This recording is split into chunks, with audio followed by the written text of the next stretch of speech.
जय श्री राम। मेरे प्यारे देशवासियों,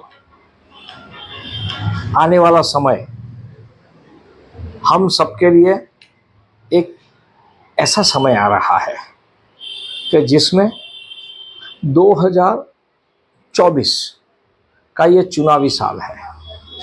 चुनाव यानी क्या? हमारे भारत देश लोकशाही है, डेमोक्रेसी है, और डेमोक्रेसी में लोगों के द्वारा लोगों के पसंदीदा लोगों को चुनना और उसके द्वारा शासन प्रणाली चलाना, यह हमारा दायित्व है। और यही दायित्व की बात, यही काम सनातन धर्म की परंपरा से चला आता है और उसी के अनुसंधान में भगवत गीता मानव अधिकार रक्षा तथा स्थापना का विज्ञान है और इसके नियम और सिद्धांत सनातन और सार्वभौमत्व वाला है। उसी के आधार पर श्रेष्ठ समाज, गांव, शहर, जिला, प्रदेश, देश और विश्व का निर्माण की प्रयोगशाला भगवत गीता है और यही कार्य हम सबको करना है। भारत दुनिया की लोकशाही प्रणाली में ऐसा कह सकते हैं सबसे बड़ा लोकशाही देश है, सबसे बड़ी लोकशाही प्रणाली है। हमारे यहाँ हमारा वारसा है, सनातन धर्म का वारसा है कि आज तक लोक भोग्य शासन व्यवस्था, सुशासन चलाना, और यह हमारा दायित्व है, उसको आगे निर्वाह करना हमारी जिम्मेवारी है।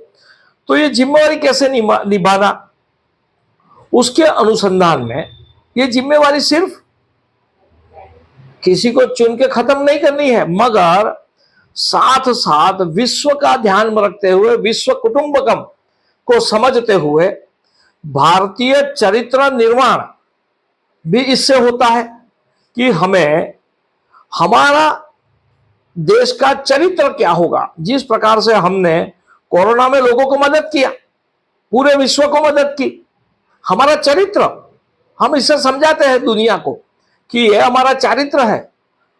मैं कभी भी पहले हमला नहीं करूंगा, मैं किसी को छेड़ूंगा नहीं, अगर कोई हमें छेड़ेगा तो हम उसे छोड़ेंगे भी नहीं। यह हमारा चरित्र है और यही चरित्र हमें चुनाव माध्यम से सीखने को मिलता है और उसके आधार पर हम सभी लोग आगे बढ़ते हैं और बढ़ना भी चाहिए। उसके अनुसंधान में अगर ये चुनाव के आधार पर भारत ही नहीं पूरे संसार में सुरक्षा, शांति, सम्मान, विकास, शिक्षा, स्वास्थ्य, रोजगार, आजादी, हर एक प्रकार के मनुष्य का सार्वभौम मानव अधिकार, उसकी चिंता करना हमारा दायित्व है। न्याय की विधि व्यवस्था करना ये इसका आधार है और ये अधिकारियों की रक्षा, स्वीकृति व सम्मान की प्राप्ति का साधन कर्तव्य कर्म है। और ये कर्म यानी क्या? ये कर्म यानी हम सबको चुनाव के दिन हमारा जो मताधिकार है, वह मत जो भी है, वोट का अधिकार, मत का अधिकार जो भी है, हमें निश्चित तौर पर देना चाहिए, उसका उपयोग करना चाहिए। कई दफे हम लोग ऐसा सोचते हैं कि सब लोग एक जैसे हैं, हम जाएंगे तो क्या फायदा होगा। नहीं, अगर हम लोग ऐसा सोच के घर में बैठ जाएंगे तो हमारा मत का अधिकार हम उपयोग नहीं करेंगे तो क्या होगा? आने वाले दिनों में जो लोकशाही सिस्टम है, तो जिसको ज्यादा मत मिला वो सत्ता में आएगा, तो सुसंसद कहां से आएगा, अच्छे लोग कहां से आएंगे?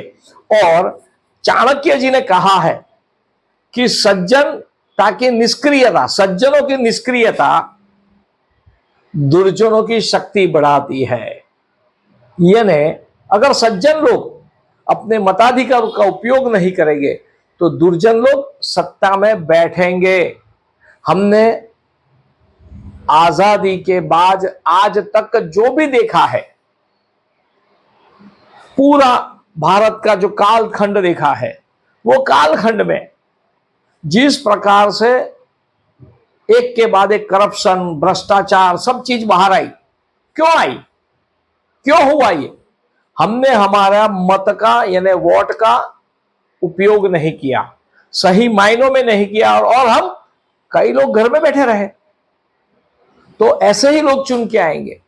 मगर 2014 के बाद जिस प्रकार की शासन व्यवस्था आई है, आज हमारी इकोनॉमी 3 मिलियन तक जा रही है।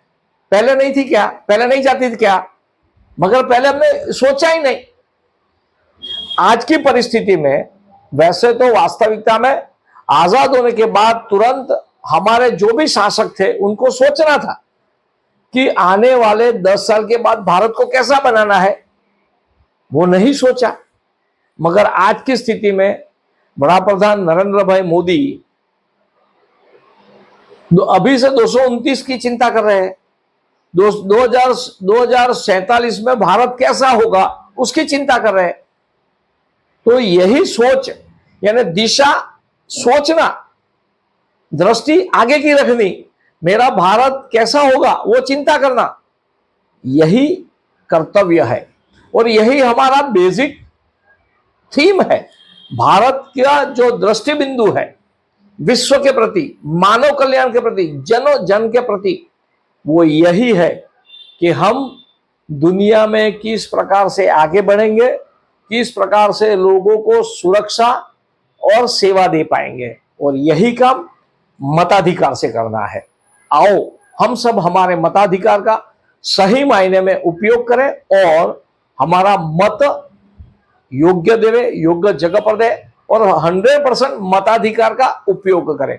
धन्यवाद। अगर ये मताधिकार हम सही ढंग से करेंगे तो आने वाली पीढ़ियां हमें याद रखेगी। आज जैसे हम हमारी पिछली पीढ़ी को गाली दे रहे हैं कि पिछले शासकों ने ढंग से नहीं किया काम, भारत की हालत इसलिए खराब हुई, आने वाली पीढ़ी हमें गाली न देवे, इसलिए हमें हमारा मताधिकार का, वोट का उपयोग करना चाहिए। अगर मेरा ये वीडियो अच्छा लगा हो सब्सक्राइब कीजिए, और ये भी एक देशभक्ति है, सही चीज लोगों तक पहुंचाना।